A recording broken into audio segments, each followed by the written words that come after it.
I am Ilay Kumar, working as a Assistant Professor, Department of Physics, St. Joseph College of Arts and Science. So dear students, in this video I am going to explain the characteristics X-ray spectra. Characteristic spectra.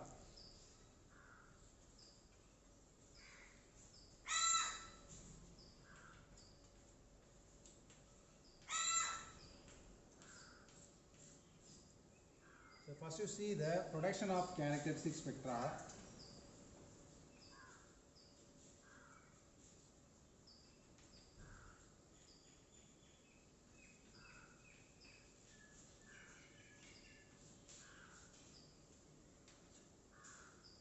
So when we bombardment the target material with the fast moving electrons, we can get the spectra termed as characteristic spectra. It is a general one. So in this there is a minimum potential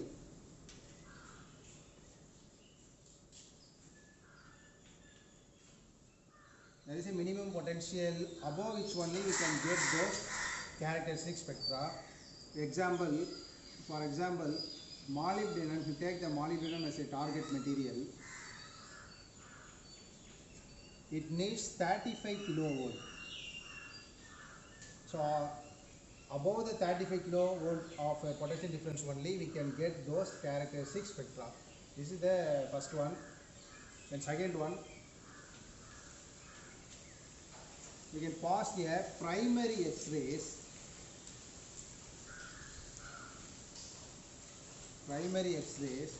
from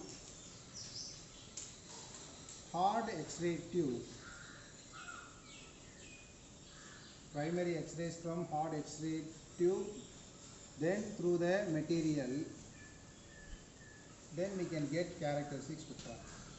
This is the second production of characteristic spectra. First one, generally you can pass the direct bombardment of electrons with the material, but it needs some minimum potential. For example, molybdenum, you take 35 kilovolt, above the 35 kilovolt you can get a characteristic spectra, or otherwise you can pass a primary X-rays into a target element through a hard X-ray tube, then also we can get characteristic spectra. Then we can go for origin of characteristic spectra. Origin.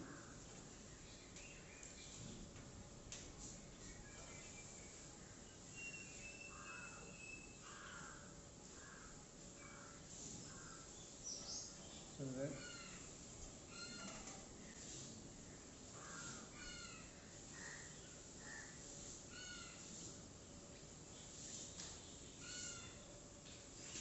we have taken the different energy levels for in an atom, K shell, L, M, N, then infinity.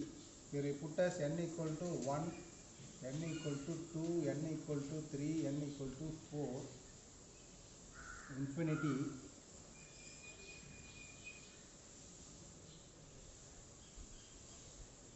Actually what happened means, when we pass the electrons to the atom, it will start to, here you have the different levels, it will start to eject electrons from a K shell.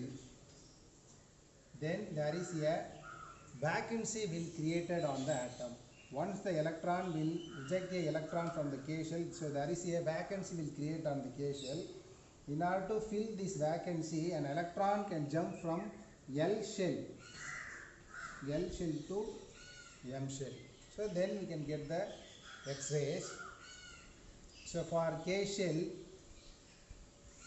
from L to K1, then M to, for L1,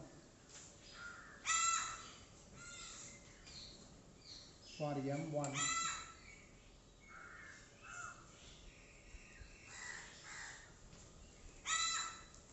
so normally K shell, which is applied for shorter wavelength,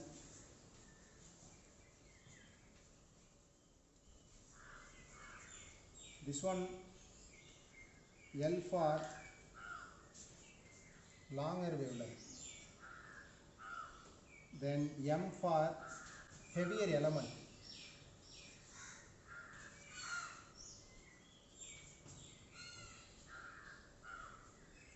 the origin of characteristic spectra means when we pass a fast high speed electrons through atoms, so there is a shell form K shell, L, M like that.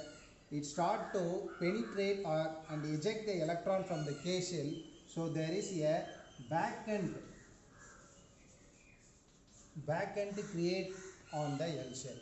So in order to fill those back-end, the electrons in the another orbital or another shell K shell will start to jump from higher state to lower state. So like this we can get the transition from L to K, that is K alpha, beta, gamma like this for M1, L alpha, L beta, L gamma, like that for M also M alpha, M beta, like that we can get this transition.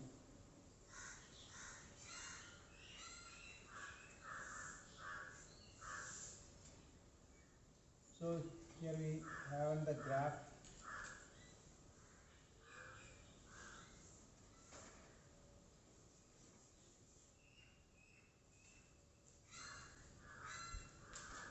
So here this one indicates the lambda minimum. So above the minimum lambda value only we can get the variation in intensity. So this one will reveals K alpha, K beta, this one for L alpha, L beta, L gamma, this one for M alpha, M beta. So for two curves for the K shell and 3 one for L shell and 2 one for M shell. These peaks altogether known as characteristic spectra. This section also which reveals the characteristic spectra. The smoothed curve part of the curve which reveals continuous spectra.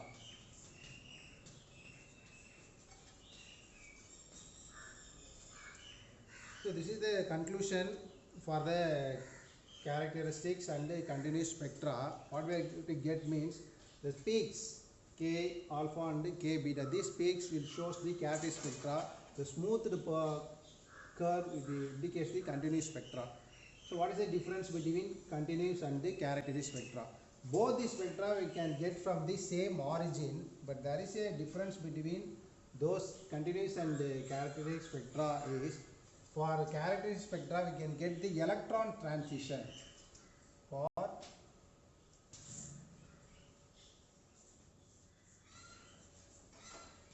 characteristic we can draw again electron transition.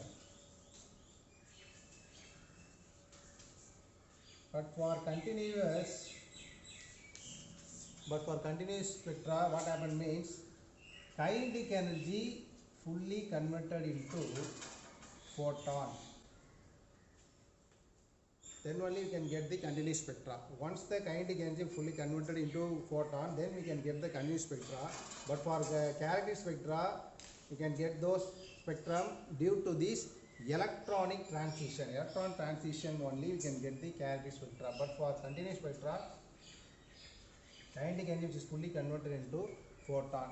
This will the graph will clearly shows the difference between those characteristics and the continuous spectra. The smooth curve will represent the continuous spectra. These two peaks, these are the peaks K shell, L shell indicates the characteristics spectra. Now summarize those characteristic spectra. First you see how we can able to produce the characteristic spectra. We can pass the electrons or bombardment with material, but it possesses a minimum potential. Then we can get the characteristic spectra. For example, here we take the target material as molybdenum. At or above 35 kilowatt only we can get the spectra. Second one, another method, we are also able to produce by using the primary X-rays from hot X-rays pass through the element. Then also we can get characteristic spectra. So origin of the characteristic spectra means what? When we pass the high energetic electrons through atoms, it start to eject or remove an electron from a shell, K shell. So there is a vacuum will created. This vacuum will completed by a neighboring shell. So the electron jump from higher level to lower level to fill the shell. Like this, the transition will happen for K shell, L shell, M and N like this. So K shell which resembles the shorter wavelength, L for longer wavelength, and M which is used applied for heavier element. So finally we can conclude that characteristic spectra obeys the electronic transition. For continuous spectra, the kinetic energy is converted into photon. So EV which is converted into h nu. The picture, the graph also, from the graph also we can easily visualize the difference between continuous and characteristic spectra. So in the next session we move to Compton experiment.